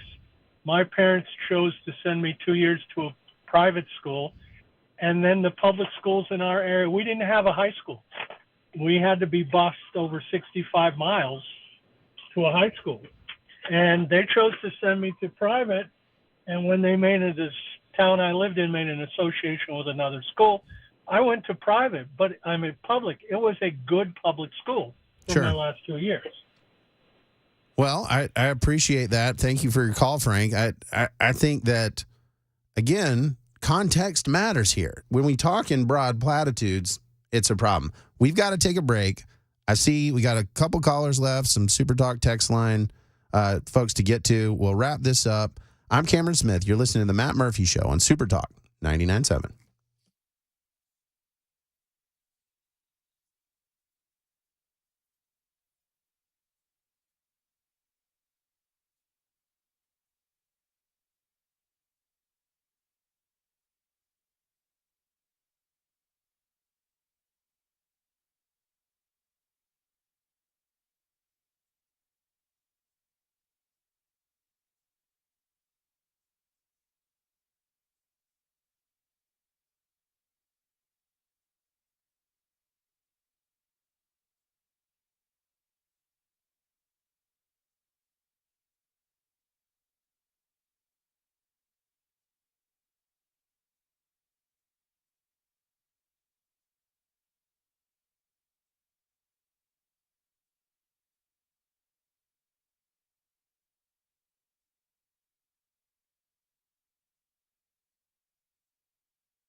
Well played, Bell. This is why we can't have nice things. Well, we don't have much time before the top of the hour, but I want to get to Jim, and Jim's going to tell me why we can't have nice things either. Jim, what you got? Hey, thanks for taking my call. No problem. Listen, I've got several points to make. Nobody ever brings up the charter school option or the magnet school option people have. Sure. Charter schools don't cost anything. Magnet schools don't cost anything. There's enough charter schools in this town, and if I'm not mistaken, the last time I looked, they had openings in all of them. None of them were filled and turning people down. Okay. Another thing, too, everybody talking about family choice. If you're looking at 25,000 students for this first, as soon as they roll this out, I checked in public high school or public schools in the state of Tennessee, there's over 1 million students. Okay. So you're looking at 2.5% are going to get family choice. Now, if their original plan is if their plan is to expand this to everybody, multiply 7,000 times 1 million. Where are they getting all the money to do this? Now, another thing we got to look at is you've got special needs kids. You've got kids that don't speak English. You've got behaviorally challenged kids. I guarantee you MBA and Jim, hold that thought. Hold that thought. We got to take a break. I'm Cameron Smith, Matt Murphy Show, Super Talk, 99.7.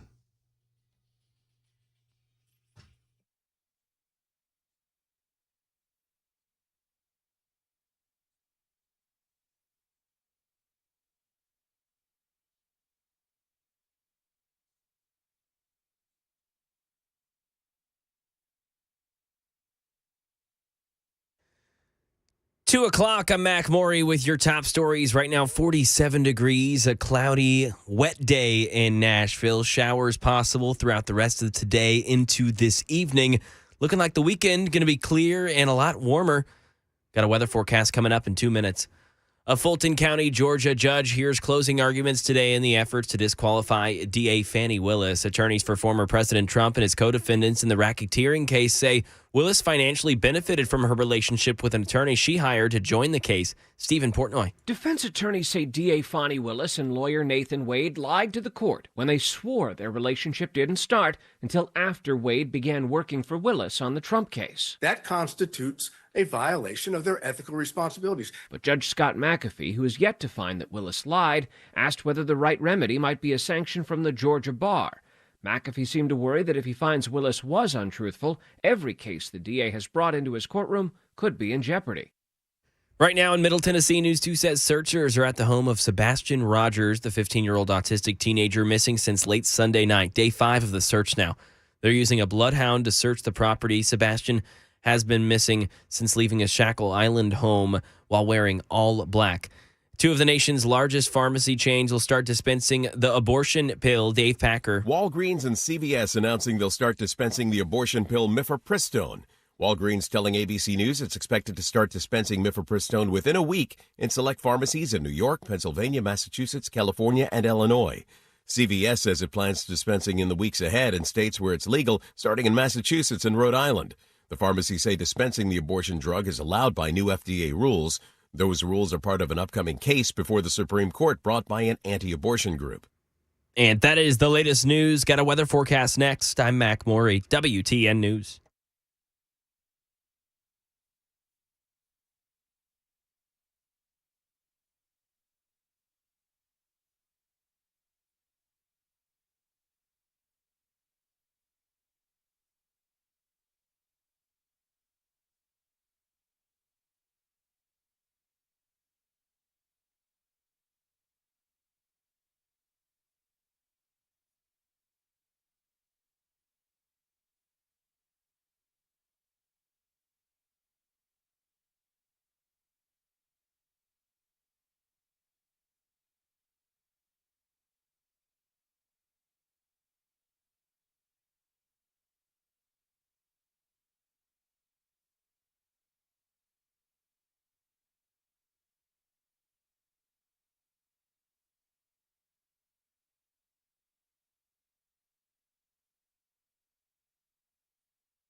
Welcome back for the final hour of the Matt Murphy Show. I'm Cameron Smith. Want to wrap up the school choice discussion. A couple things from the Super Talk text line that I said that I would mention, and I want to put a bow on it. So what about rural schools where there are no private options? We should absolutely make sure that the rural schools have the same flexibility. If a rural school doesn't have some of the educational options, we should look at that school. And I don't think we abandon public schools simply because we create school choice. I also reject the Democratic line that if not everybody gets an opportunity because of this program, no one can have one. That is ridiculous. That's where Democrats, they're hoping to peel off rural Republicans and say, well, you don't have any private schools that are close. You don't benefit from this, so no one should be able to benefit from this. That is a bad idea. I also hope that we take into account homeschooling. There are a lot of parents who've decided, hey, I'm going to make the financial sacrifice of having a spouse teach my kids because we really believe this level of investment is the best way to educate. And I'm not talking about, hey, this is just an excuse to not go to school. There are some families that do that, not many, but there are a lot of homeschoolers that are providing, parents who are providing great instruction to their kids that I think you want that eligible for. I really think this idea, homeschool is way more mainstream than it used to be. Like I said, we do a homeschool hybrid program. 2 days in the classroom, 3 days at home. I'll bet up my kids against anybody. You want to test them, knock yourself out. They're going to do well. They're like every other kids. Some of my kids are stronger than others academically. That's okay. But the idea that can't be eligible because it's somehow importantly different, no, it should be. It's a parent. It's a choice. They're doing what's best for their families. And again, I do think competition breeds better results. So what I want to pivot to in the discussion right now, you can join the conversation. Members Nutrition, Super Text line, 615-737-9986. I have very interesting friends. Alex is one of my friends. She and I worked on Capitol Hill together. One of the smartest people I know. And where normal friends are like, hey, let's grab a cup of coffee and hang out, or let's, talk about the Titans. My friend emails me articles that hurt my brain and get lodged in there and make me think. And one of the things that's been a recurring conversation for Alex and I has been, what's the total effect of the digital dystopia that we live in? She sent me this New York Times article. Let me pull it up so I can tell you the title so you can go look at it. It's crazy. It's kind of interactive too, so you can see the different things that they're talking about. It is a marketplace of girl influencers managed by moms and stalked by men. Okay?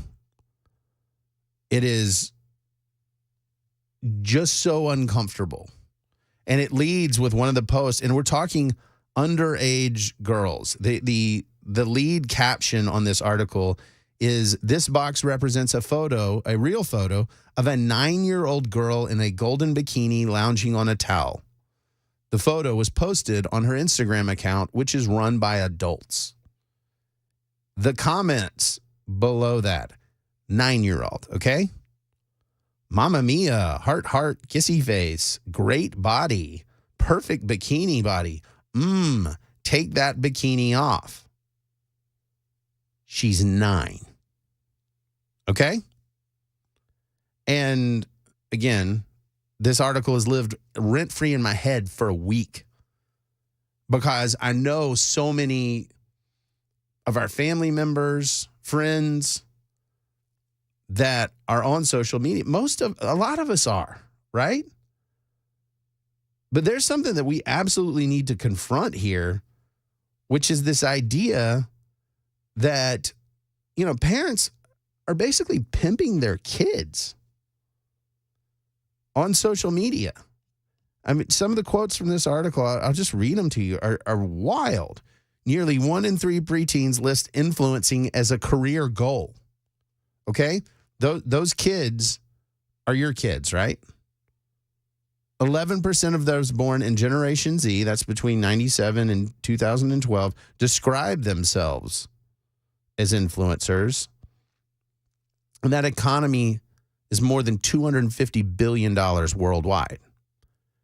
And so what happens is people develop social media followings, they get brand discounts, they get free stuff, some of them get paid, right? And there was a quote buried in this article that I read, because these moms, particularly for young girls, had set up these accounts and encouraged them to build a following kind of by any means necessary. They had kind of tried to limit the negative interactions. Here's a quote from the article. Meta, Instagram's parent company, found 500,000 child Instagram accounts had inappropriate interactions every day, according to an internal study in 2020 quoted in legal proceedings. 500,000 child Instagram accounts having inappropriate interactions every single day. Folks, we're kind of asleep at the wheel on some of this stuff. And in the response, Andy Stone, a Meta spokesman, said that parents were responsible for the accounts and their content and could delete them at any time.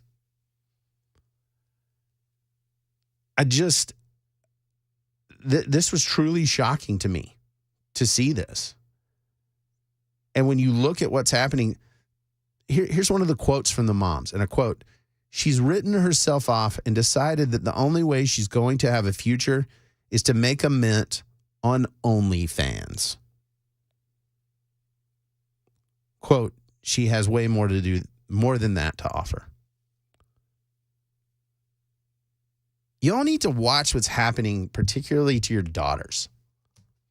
And I'm serious about this. This is not just like hey, this is a moment on talk radio on a Friday to like chill. This is one of pay attention. When they're taking the pictures for the gram and you think it's cute and it's fun, there's a lot of creeps on that world. We talk about grooming and stuff like that has come out repeatedly in a lot of the conversation.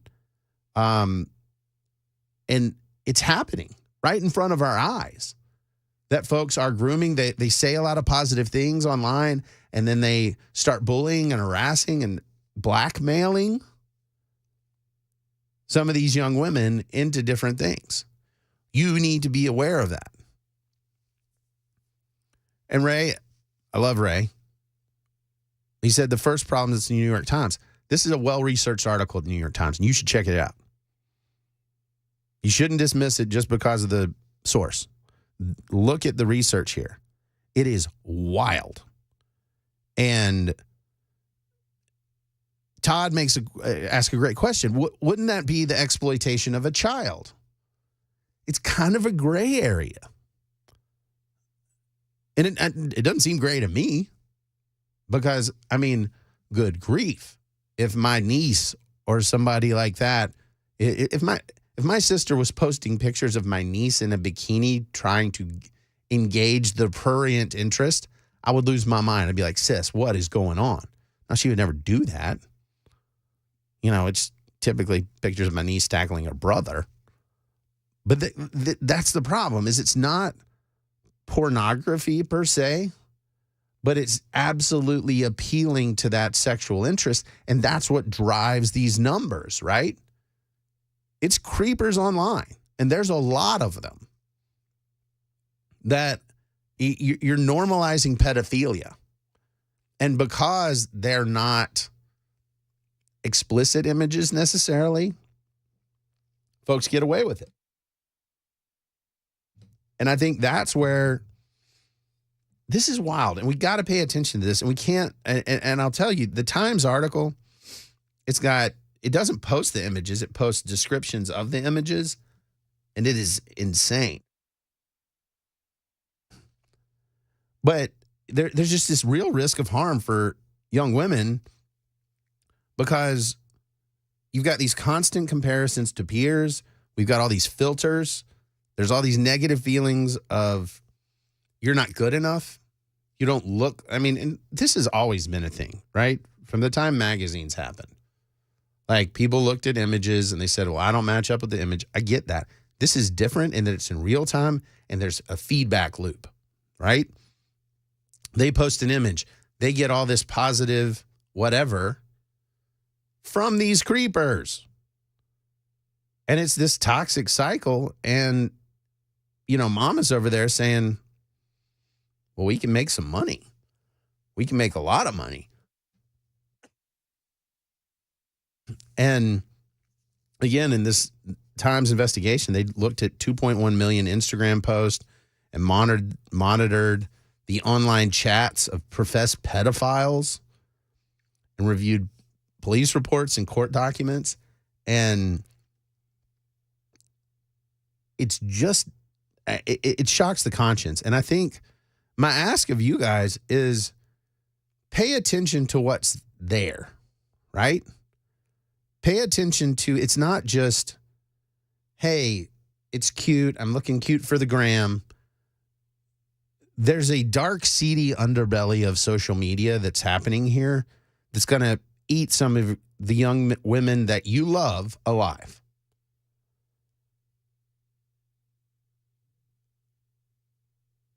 Here's a quote again. Kaylin, whose daughter is now 17, said she worried that a childhood spent sporting bikinis online for adult men had scarred her. You think?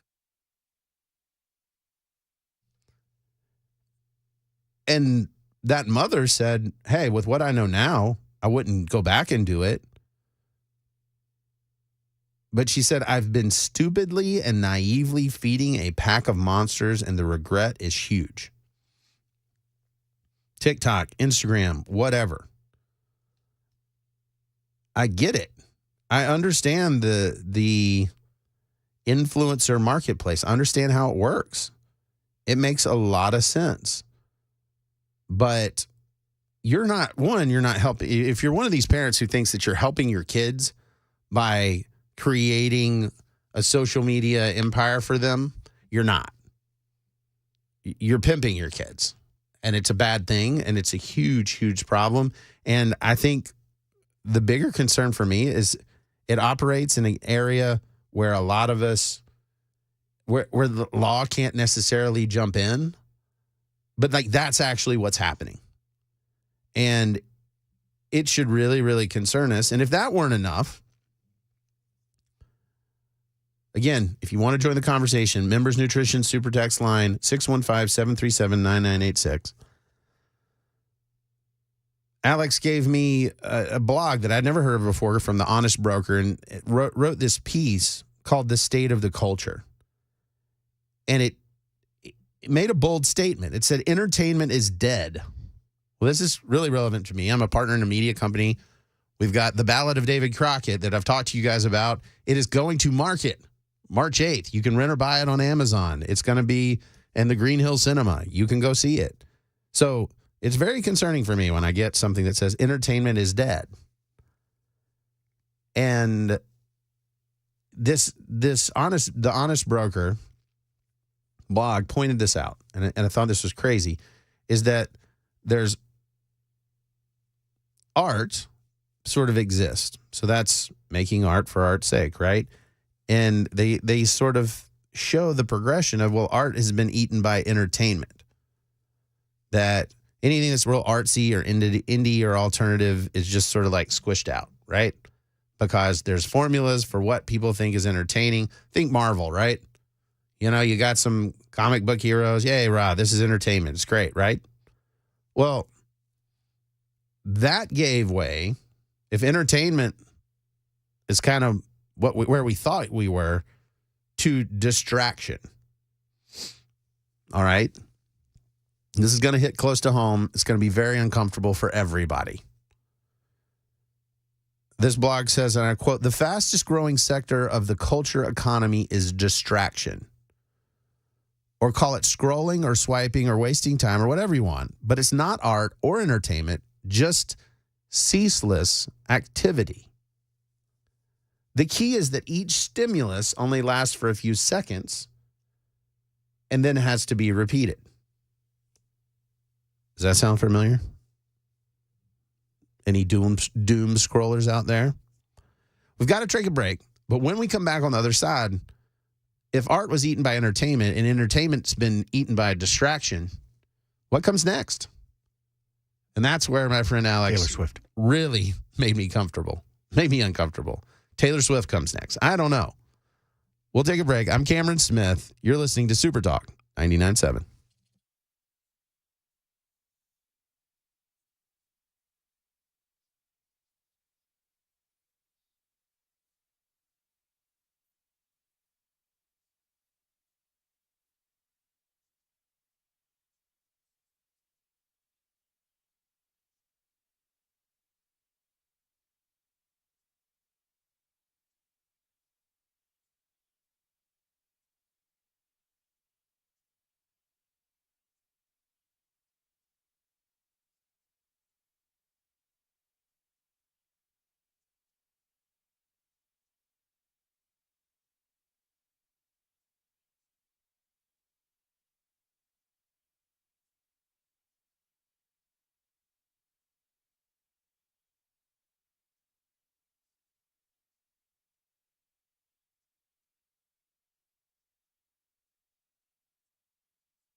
Day 5 of the search for missing 15-year-old Sebastian Wayne Drake Rogers out of Sumner County. We'll give you an update on what officials are saying in that search right now, or 2:30, Super Talk 99.7 WTN.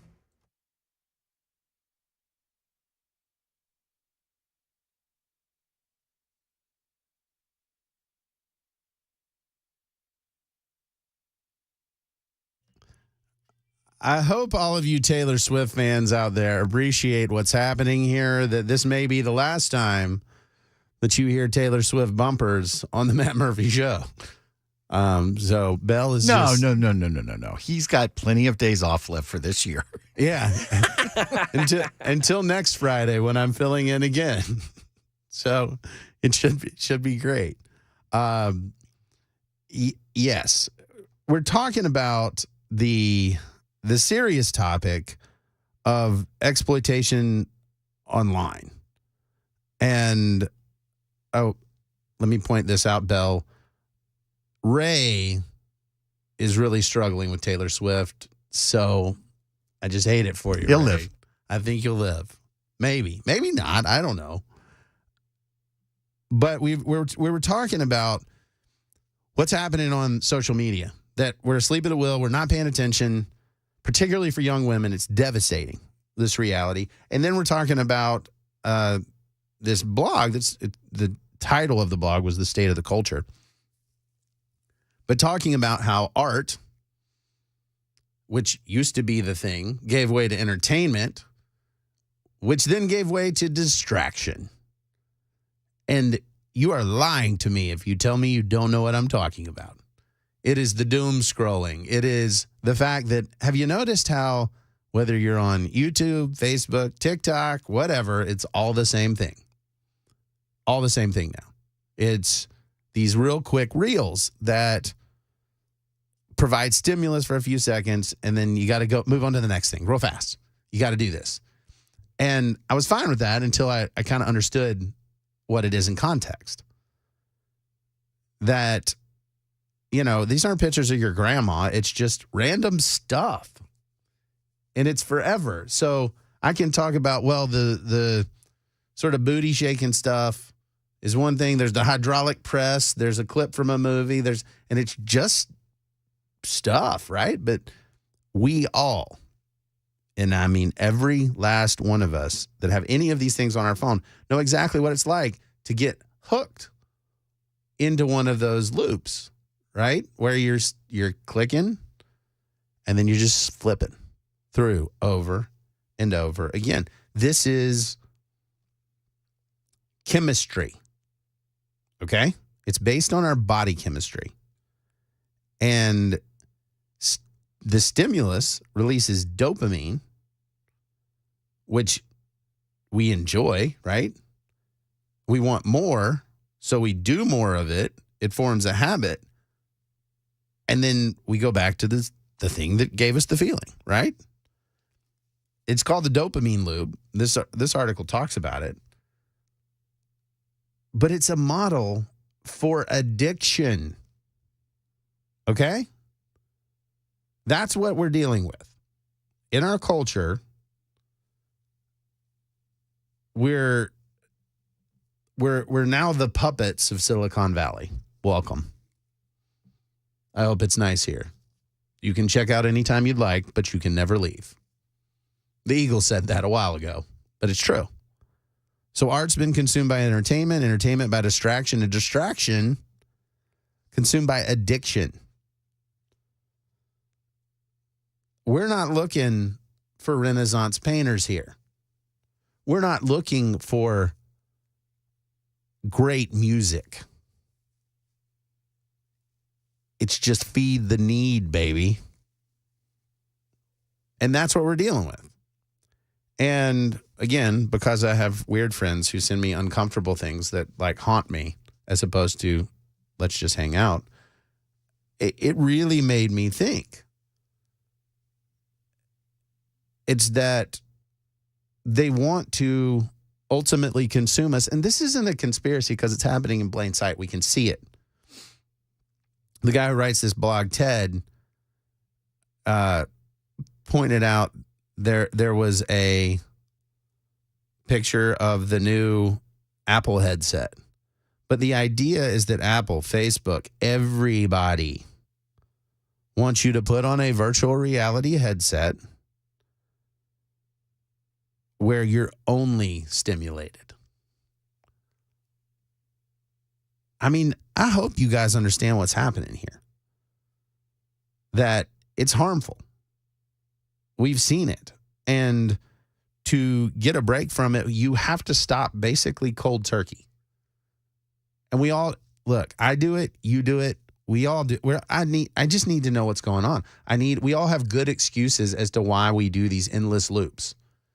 But know the difference. Know the difference between art and entertainment and distraction and what is becoming an addiction. And I think we are a lot of addicts. Let's be honest about it. We're junkies. So some of y'all say, "Well, not me. I'm not on TikTok." Are you flipping through X? Are you watching everything? Are you just hooked and mainline in? Then you're not an exception. And I'm telling you, this is wild. I've been going on walks every night with my family. We don't have the phones.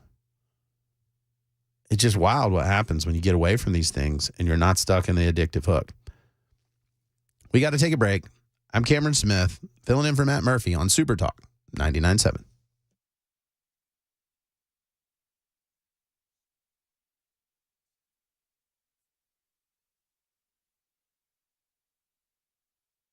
.231, I'm Mac Maury with your top stories. 48 degrees, different parts of Middle Tennessee experiencing some light rain, and that will sustain throughout today into this evening. A chance of showers. Got a weather forecast on the way in just a couple minutes.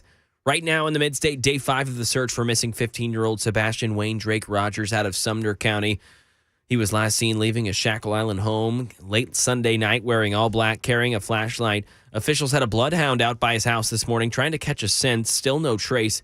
Community members have been requested by law enforcement to search their property twice a day, looking through sheds and crawl spaces. Emergency Management Agency Director Ken Wiedner said the 4-day search has spanned 2,000 miles. There's still hope, but officials do believe with the cold weather and rain, along with him being without his medicine, is putting his life in imminent danger. The teenager who's on the spectrum is 5'5", 120 pounds with brown hair and brown eyes. New United States aid into Gaza. President Biden announcing that today. Karen Travers has details. President Biden announced that in the coming days, the U.S. will join Jordan and other countries to carry out airdrops of humanitarian aid, food and supplies into Gaza. Aid flowing to Gaza is nowhere nearly enough. Now, it's nowhere nearly enough. The president said the U.S. will insist that Israel facilitate more aid trucks and more routes into Gaza. We won't stand by and let until we get more aid in there. And that is the latest news. Weather's next. I'm Mac Maury, WTN News.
we have a special treat. We have Brian Wilson coming in early to talk to us a little bit about the road to the White House. What you got, Brian? Well, you know, it is coming up on Super Tuesday, and you know that's where all the big marbles are. There are some 15 states that will decide who's going to represent them on the Democrat or the Republican side of the equation. 30% of all of the delegates are up for grab for Democrats on this day, and 36% for Republicans. So this is ostensibly where Trump and Biden could both clinch the nomination. And, you know, no big surprises here. Everybody sort of feels like both of these individuals are on track to do that. But it really has become sort of an important day, the big day when it comes to politics and the election cycle. You know, the whole thing about Super Tuesday, we didn't used to have Super Tuesday. It was sort of in the late 80s where it sort of became cemented when a lot of states decided, you know what, in some of these things that we're doing, you know, when we have like many candidates, we're not weighing in time to have any say. Right. But, you know, it's all determined by the time it gets to us. So a lot of the states, especially southern states, decided that they would move their primary dates around so that you have now 15 different states that make this big decision. And, you know, no big surprises on the horizon for Super Tuesday. We both pretty much are sure that Donald Trump will do very well and Joe Biden will do very well. But I think it will be a big determination of how strong is Nikki Haley. Does she have any juice at all? And then I think the story is what happens immediately after Super Tuesday. But just a real quick run down the states. Alabama, Alaska, California, big state, Colorado, Maine, Massachusetts, Minnesota, North Carolina, Oklahoma, Tennessee, 58 delegates up for grabs, Texas, Utah, Virginia, Vermont. I mean, those are a lot of states all across the country weighing in at one time. It is truly Super Tuesday. Brian, do you have any predictions as to sort of what Nikki Haley's end game is? Presumably Trump is on his way to clinching the nomination. What's she doing? Well, and that's the big question. I mean, I'm pretty sure I'm safe in saying that there is no pathway to the presidency for Nikki Haley as a Republican. Right. And she says, she has said several times, I have no interest in being an independent. But I've seen some studies that suggest that if she were to, switch and say I'm running it as an independent, ostensibly as an independent, then she could, be in position to pick up maybe as much as 20% of the vote to start. In an election where you're going to have as many as 4 viable candidates, I mean, Kennedy is out there and he's pulling a number. And if she was there as, let's say, the no labels candidate or some other independent bid, she could pull 20%. And then you've got Biden and Trump. And I think Trump will be there, but I'm not sure Biden will be. But somebody will be there in the Democrat slot. You've got 4 candidates. Remember, in a situation like that, you could ostensibly win the presidency with 26% of the vote. So I think that if Nikki Haley, gets past Super Tuesday, she says she's in it till Super Tuesday. I note for you that the No Labels Party holds a virtual convention on March 8th, in which they will decide whether to go forward and who they might want to have represent them. They're on the ballots in a lot of places, and it's not unheard of to start a campaign, after Super Tuesday and still, have a viable campaign. That's really interesting. So what's the Super Tuesday coverage going to look like for 99.7? Well, we're going to be doing it all day long. And then, of course, on Super Tuesday, the evening of, we've got this special event out to the Nashville Palace, and I hope people will come by. It's a free event, and, Dan, Mandis, Chris, Matt, and I will be there. And we'll be watching the results come in and talking about it and just, having a good time with our friends. It starts at 6 officially, but I'll be there starting at about 3 with this broadcast that I do in the afternoon called The Drive. And you can find all the details over at 997WTN.com. Well, thanks, Brian. I really appreciate it. Anything else on the road to the White House for us? No, just it's going to be, I think, interesting. The one thing I would leave people with is this thought, and that is that as we look at the numbers today, we're talking about Trump versus Biden. We throw Kennedy in there sometimes, Westenstein, just to see, how it would go with these third-party candidates. But I honestly believe Trump will be the Republican nominee. And there will be somebody in the middle out there running. But I think we don't know yet, really, who's going to represent the Democrats. I just am strongly of the belief, as is Trump, as is Haley, as is a lot of people, that Democrats are going to have to make some kind of switcheroo here. Biden may say that's not happening, but I think at the end of the day, the Democrats hate Trump so much that if they feel Biden can't get it across the goal line, there's going to be, somebody's going to have to go to him and have that very difficult conversation, and a switcheroo can happen. Remember, 68, LBJ got out on March 31st. So it's still possible to come up with another alternate plan after Super Tuesday, if you look at history as our guide. All right. Thank you very much, Brian Wilson, telling us about the road to the White House. Y'all have to tune into The Drive and check him out this afternoon. Very, very excited. Want to get back to a couple things to wrap up the last topic that we were talking about. We had the articles that I was talking about and ultimately talking about our addiction to social media. And not Brian Wilson, but Brian on the Members Nutrition Super Talk text line made a good point. He said, do you think mixing our politics into our scrolling and social media and entertainment helped create this? I think so. Because it didn't really matter what was in there. We weren't looking for the ceiling of the Sistine Chapel. We're just looking for whatever. And so it created this sort of, we call it doom scrolling, but where it doesn't matter. And again, I commend to you this Honest Broker blog, The State of the Culture, that was really interesting. But it talks about slow traditional culture, fast modern culture, and then now where we are, which is the rise of the dopamine culture. Perfect example, athletics. We like sports here in Tennessee. Playing a sport would be traditional culture. Fast modern culture is watching that sport. Dopamine culture is gambling on the sport.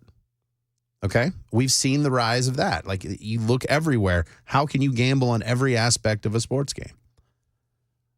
Journalism, newspapers, then to multimedia, then to clickbait.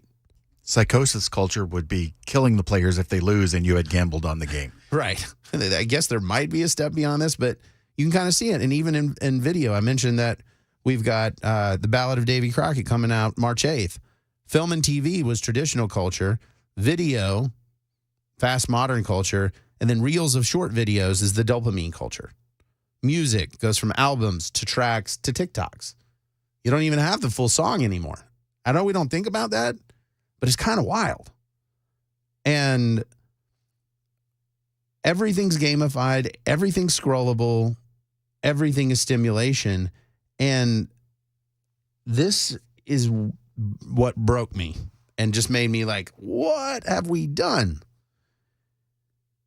The science gets really ugly. Quote, the more addicts rely on these stimuli, the less pleasure they receive.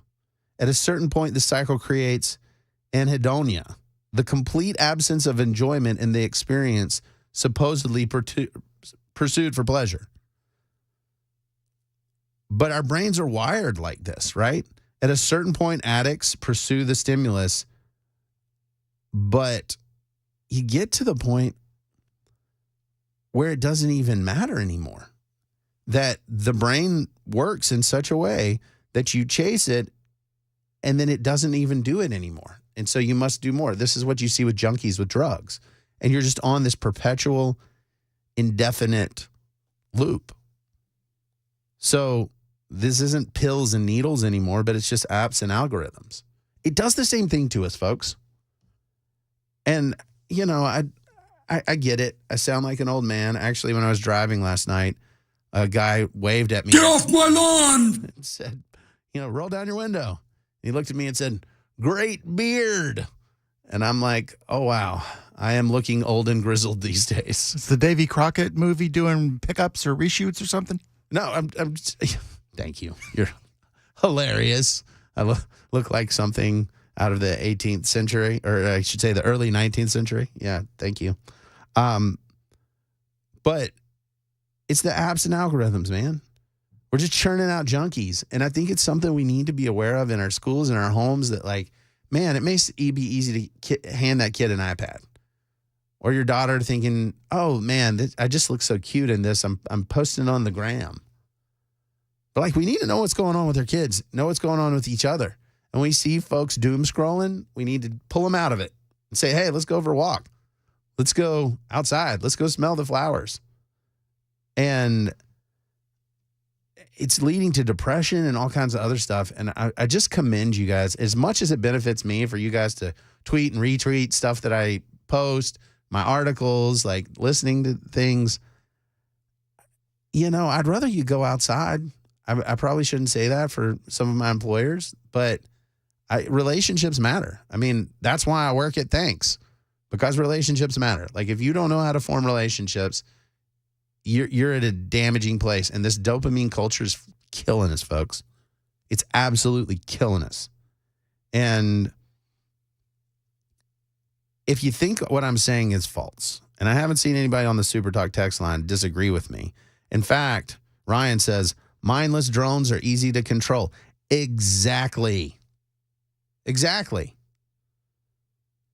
You guys can be controlled. I can be controlled so easily by basically what amounts to big computer programs. Our politics can. I can show you on Fox News and CNN and X and all the different channels how these trends move. And it's really interesting. Everybody gets on the same thing at the same time, and then we're all talking about that thing at that time. It's like clockwork. It's like tick-tock. And that's what we're dealing with. And we should think about that. Like, I know this sounds, you know, like I'm spitting in the wind. That, well, there's nothing that can be done. Well, yeah, there is. Set the phone down when you get home from work. Instead of putting it on your nightstand, put it in your bathroom, away from you at night. Do things with your family that don't involve technology.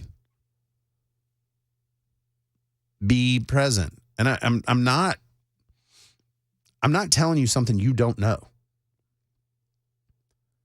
But we have to, and 9056 excuse me. 9056 pointed this out. The sad thing is that we all know that it's a problem, but all of us are in denial about fixing it. Everybody says it's somebody else, that they don't have a problem. Yet we all do. We all do. And I started off being like, well, I don't know about video games. But then I started looking at everything else. And I'm telling you, if there is one grand conspiracy that you will hear me talking about, it is the tech overlords dopamine conspiracy. It's keeping you hooked and compliant. And I can tell you with my sons that when we do this, when they are sitting there and I hand them a device, the quarreling stops, the loud noises stop, the rolling around on the floor stops, and they are compliant and quiet. And there could be nothing worse for them.